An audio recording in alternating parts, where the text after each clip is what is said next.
कैसे हो आप सब लोग। तो आज हम लोग जाने वाले हैं शहर में। आज हमारे गुरु जी का सत्संग है, तो चलिए गए चलते हैं वहाँ पर।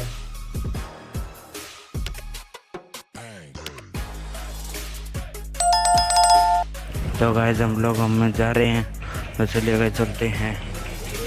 चलो गाइस। तो गाइस यहाँ पे रोड टूट गया है, सारा टूट गया रोड, इसको नया बनाएंगे अभी। सामने ये गेट दिख रहा है, ये नया बना है थोड़े दिनों पहले। यहाँ के चलते गाइस। तो गाइस अभी हम हिसार में आ चुके हैं, अभी थोड़ी देर में हम सत्संग स्थल पर जाने वाले हैं। तो गाइस हम लोग आ चुके हैं सत्संग स्थल पर। यहाँ पर ये देखो गाइस, हम गेट के अंदर बढ़ चुके हैं। देखो गाइस, चलिए गाइस। तो गाइस हम लोग आ चुके हैं। देखो गाइस, ये रहा। देखो गाइस, गुरु जी की आवाज़ आ रही है गाइस। चलो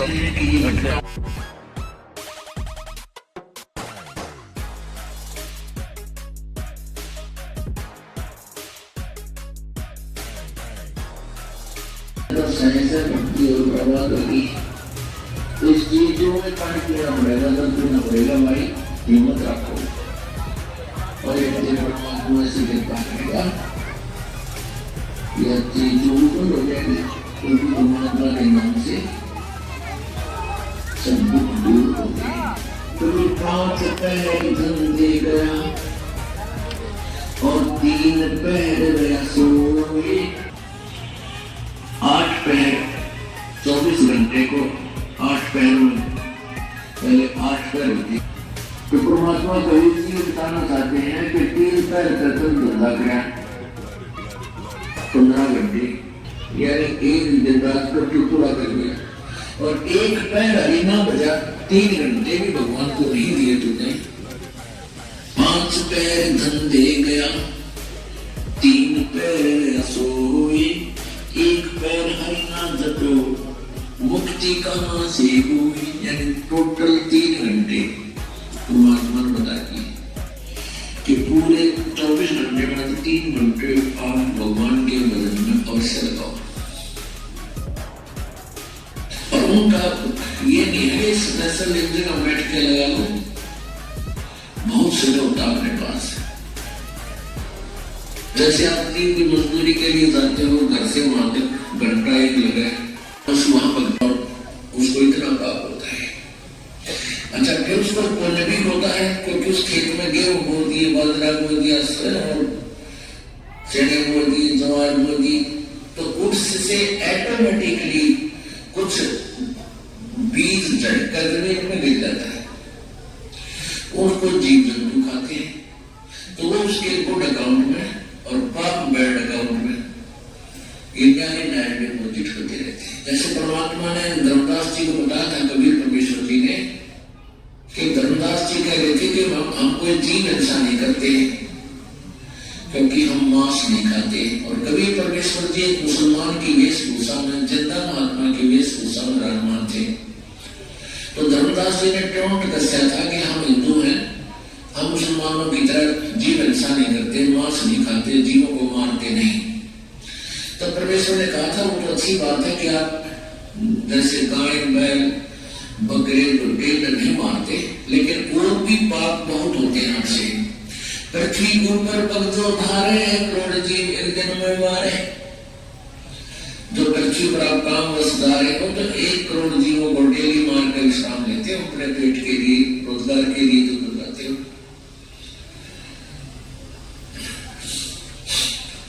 सत्य ब्राह्मण की हत्या, जो चौका तुम देव नेता, जो चूल्हा लीप के प्रतिदिन चूल्हे के आसपास वाले गोबर से लिपा करते, गार से।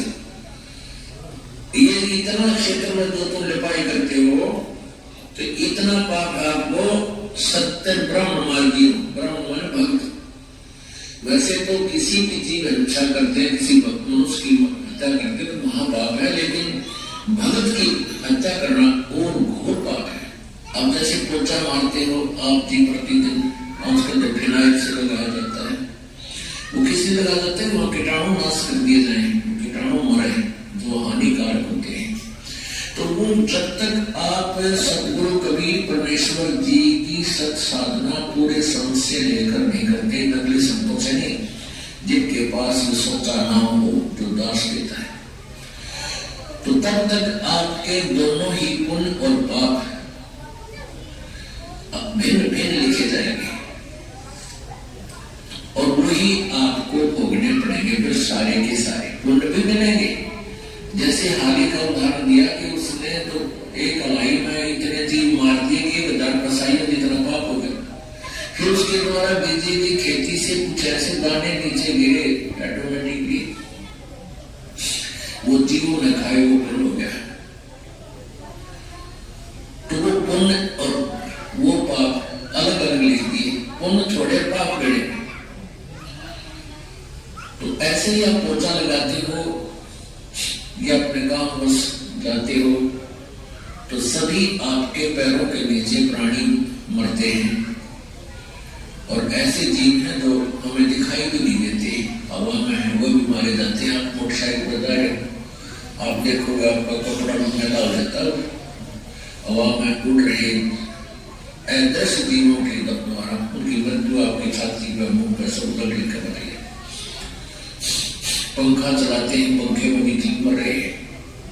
अग्नि जलाते हैं, अग्नि में भी जीव मरते हैं। आटा गूंथते, आटा उसमें भी, सब्जी बनाते हैं उसमें भी। तो ये उन भक्तियों से ये समस्या हल नहीं हो सकती। परमेश्वर कबीर जी की भक्ति से आपके क्या होगा कि ये जो पाप तो हैं लेकिन उनको करना उद्देश्य नहीं, तो वो पाप आपका नहीं लगेंगे, उनको लगेंगे जो इस दास के द्वारा बताएगी साधना नहीं कर रहे, उनको तो पूरे लगेंगे, उनके बैंक अकाउंट में लिखा ही जाएगा और इससे नहीं लगेंगे। कहते इच्छा कर मारा नहीं, कभी इच्छा कर जा कह विकास का पाप नहीं लगा। इच्छा कर कैसे मारे? जैसे शिकार खेलते हैं या वैसे कोई बैठ देते हैं, कोई किधर बकरे चढ़ावे हैं, किधर भोग चढ़ावे हैं, किधर छोटे काट कर डाले जाते हैं मंदिरों में। ये मुसलमान भाई ईद बकरी मनाते समय जीवन अच्छा करते हैं, ये तो नौवेंदली जान के करते हैं, ये तो पाप लगेगा। इच्छा कर मारा नहीं, अरबन इच्छा लग जाए। ये बात चल रही हो अपने काम के उद्देश्य के लिए, आपका मारना इच्छा नहीं है, लेकिन वो अपने आप मर रहे हैं तो मरने दे। लेकिन सावधानी अवश्य बरतें। जैसे सामने आप जा रहे हो और चींटियों की लाइन है या इन मकड़ों की, चींटों की जो लाइन है और वो बहुत बिखरे हुए हैं, तो उससे बचने की चेष्टा करें और बचने की चेष्टा नहीं बच पा रहे हैं तो फिर भी थोड़ा बहुत बचाव करके उनके ऊपर से निकल जाए।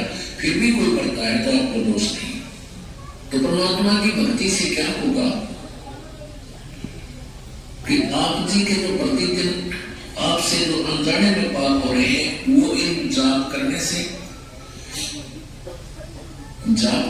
भगवान की जो भक्ति आपको दी परमात्मा की, और प्रतिदिन जो आप नित्य में वाणी बोलते हो, पढ़ते हो, सुनते हो, इनसे आपके प्रतिदिन वो पाप अनजाने में किए भी साफ होते रहेंगे।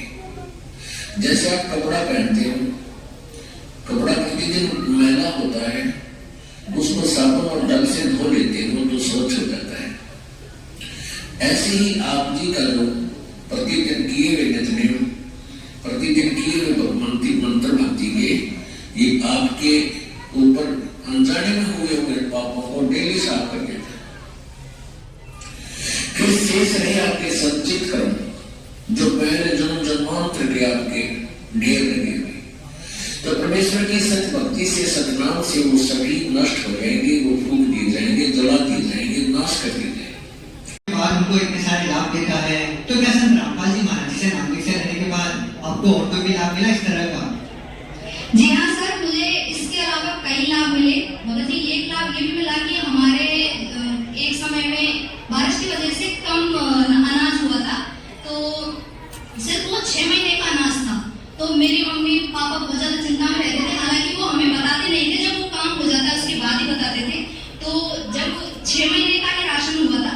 तो उसके बाद मम्मी चिंता में बैठी थी, 6 महीने बीत चुके थे कि 6 महीने बीत चुके, अब 6 महीने का राशन कहाँ से आएगा, क्योंकि आर्थिक स्थिति भी इतनी अच्छी नहीं चल रही थी और हम भैंस वगैरह रखते हैं तो उनके लिए भी चारा वगैरह सब चीज की व्यवस्था हमें रखनी पड़ती है। तो जब मम्मी को बैठे बैठे ऐसी चिंता में बैठी हुई थी तो मम्मी को परमात्मा की आकाशवाणी हुई, संत रामपाल महाराज की आकाशवाणी हुई कि बेटा चिंता मत कर, तेरे नाच के धान लगे हुए हैं। तो मम्मी एकदम से फटाफट खड़ी हुई और जाके देखा जहाँ पे हम चारा रखते हैं भैंसों का, तो हम हर साल क्या करते हैं, अनाज को चारे के अंदर रख देते हैं ताकि उसमें कीड़े ना लगे और रोग वगैरह ना लगे। तो जब मम्मी ने देखा तो वो 6 महीने का राशन और बाकी था ताकि हम पूरी साल अनाज खा सकते, तब भी वो अनाज खत्म नहीं होने वाला था। तो इस तरीके के चमत्कार को देखकर हम अचंभित है कि इस जमाने में भी संत रामपाल जी महाराज जैसे संत हैं जो ऐसे ऐसे चमत्कार कर सकते हैं जो लोगों के लिए शायद ही लोगों को सुनने में झूठ लगे या वो फरेब समझे, लेकिन ऐसा हमारे साथ हुआ है। क्या कोई भी लाभ मिले संत रामपाल जी महाराज जी से नाम दीक्षा लेने के बाद? सर, और मेरे पापा संत रामपाल जी महाराज की नाम दीक्षा लेने से पहले नशा करते थे, बीड़ी पीते थे और उनको टीवी की भी शिकायत थी, वो टीवी के भी मरीज रह चुके थे। तो बहुत ज्यादा ही हम परेशान थे क्योंकि हमारे घर की स्थिति ऐसी नहीं थी कि वो शराब भी पिए और फिर हमारे घर की सुविधाओं का भी ध्यान रख सके। तो फिर हम बहुत ज्यादा परेशान थे, लेकिन संत रामपाल जी महाराज की दया से आज हमारे पापा ने शराब छोड़ दी है और उन्हें किसी भी तरह की कोई बीमारी नहीं है और आज वो भी संत रामपाल जी महाराज से नाम दीक्षा लेकर भक्ति कर रहे हैं। प्रियंका जी, जैसे कि आपने बताया कि संत रामपाल जी महाराज जी ने आपकी माता जी को दर्शन देने के पहले ही बता दिया था कि आपको कैंसर होने वाला है और आप ज्यादा दिन के मेहमान नहीं है, और भी इतने सारे ऐसे लाभ दिए जिनको जानकर हम खुद भी हैरान हैं, अचंभित हैं कि आज का जो समाज है वो इन बातों में बिल्कुल भी विश्वास नहीं कर सकता। तो आप लोगों को कैसे विश्वास दिलाएंगे कि संत रामपाल जी महाराज जी आपको, जैसा कि मैंने आपको पहले भी बताया कि मुझे कैंसर हुआ था और डॉक्टरों ने बिल्कुल हाथ खड़े कर दिए थे और उसमें भी उन्होंने जब ऑपरेशन के लिए बोला तो चांसेस बहुत कम बताए थे कि मुश्किल ही बच सकती है, क्योंकि जो मेरी गांठ थी वो कैंसर की जो गांठ थी वो गर्दन के पास थी, गर्दन पर थी। तो ज्यादातर हमने सुना है कि गर्दन के जो ऑपरेशन होता है कैंसर का वो ज्यादातर मरीज बच नहीं पाते हैं। तो जब संत रामपाल जी महाराज ने बिना किसी दवाई के, बिना किसी मेडिसिन के मुझे ठीक कर दिया, तो ये हमारे लिए बहुत ही ज्यादा चमत्कार वाली बात है। और मैं भी ये मानती हूँ कि जो डॉक्टर आज के समाज में हम डॉक्टर को भगवान का रूप मानते हैं कि डॉक्टर किसी भी बीमारी को ठीक कर सकते हैं, तो वहां पर डॉक्टर ने जब मना कर दिया मेरे लिए, तो मेरे लिए बहुत शौक वाली बात थी कि संत रामपाल जी महाराज एक संत होते हुए भी एक कैंसर जैसी बीमारी को कैसे ठीक कर सकते हैं। तो लोगों को चाहे राजी से या गैर राजी से ये मानना ही पड़ेगा कि संत रामपाल जी महाराज ऐसे ऐसे चमत्कार कर सकते हैं भक्तों के साथ में जो ना किसी ने सोचे ना समझे हैं। और जो ये लोग नहीं मानते कि संत रामपाल जी महाराज से ऐसे ऐसे लाभ मिल सकते हैं भक्तों को, तो उनके लिए मैं खुद जीता जाता उदाहरण हूँ कि मेरी बीमारी ठीक हुई है, जबकि आपको मैंने पहले बताया था कि मुझे किसी भी संत में ऐसा विश्वास नहीं था और मैं खुद एक पढ़ी लिखी हुई, मैं पोस्ट ग्रेजुएट लड़की हूँ। तो आप ये समझ सकते हैं कि लोग कहते हैं कि पढ़े लिखे लोग होते हुए भी तुम कैसे समझ सकते हो, तुम कैसे मान सकते हो कि संत रामपाल जी महाराज भगवान हैं। लेकिन आपको राजी से या गैर राजी से मानना ही पड़ेगा कि संत रामपाल जी महाराज भगवान हैं। देखिए सर, मैं पढ़े लिखे समाज को एक ही संदेश देना चाहती हूँ कि मैं भी पढ़ी लिखी हूँ और मेरे साथ भी ऐसे चमत्कार हुए हैं जो अनबिलीवेबल थे, जो मेरे लिए शॉकिंग थे, कि जिन पर मैं पहले विश्वास नहीं करती संत रामपाल जी महाराज पर, लेकिन उनकी जब नाम दीक्षा लेकर मैंने उनकी भक्ति साधना करना शुरू किया तब मेरे साथ ऐसे ऐसे चमत्कार हुए, जैसा कि मैंने आपको पहले भी बताया। तो ऐसे ही चमत्कार अगर आप पाना चाहते हैं तो संत रामपाल जी महाराज से नाम दीक्षा लीजिए और उनकी बताई गई भक्ति साधना कीजिए, आपको वो लाभ आपको जरूर मिलेंगे। और मैं गारंटी देती हूँ कि आपके कोई भी बीमारी होगी, कोई भी समस्या होगी, वो संत रामपाल जी महाराज की शरण में आने से ठीक हो जाएगी। जो व्यक्ति संत रामपाल जी महाराज जी से नाम दीक्षा लेना चाहते हैं वो उनसे नाम दीक्षा कैसे ले सकते हैं? देखिए सर, संत रामपाल जी महाराज से नाम दीक्षा लेना बहुत ही आसान है। कई टीवी चैनलों पर संत रामपाल जी महाराज का सत्संग आता है और सोशल मीडिया पर भी, जैसे कि ट्विटर, फेसबुक, यूट्यूब पर आप सुन सकते हैं। और जो सत्संग आते हैं टीवी चैनलों पर, वहां पर पीली पट्टी चलती है नीचे, तो उसमें कॉन्टेक्ट नंबर दिए गए होते हैं।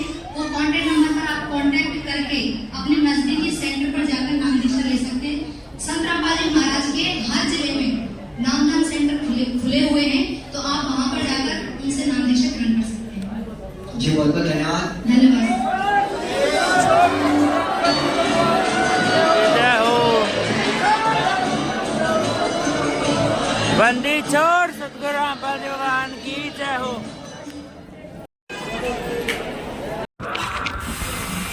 तो गाइस अभी सत्संग खत्म हो चुका है, हम जा रहे हैं अब घर पे जा रहे हैं। तो गाइस आज मौसम बहुत बढ़िया हो रहा है, ये देखो गाइस आपको दिख ही रहा होगा।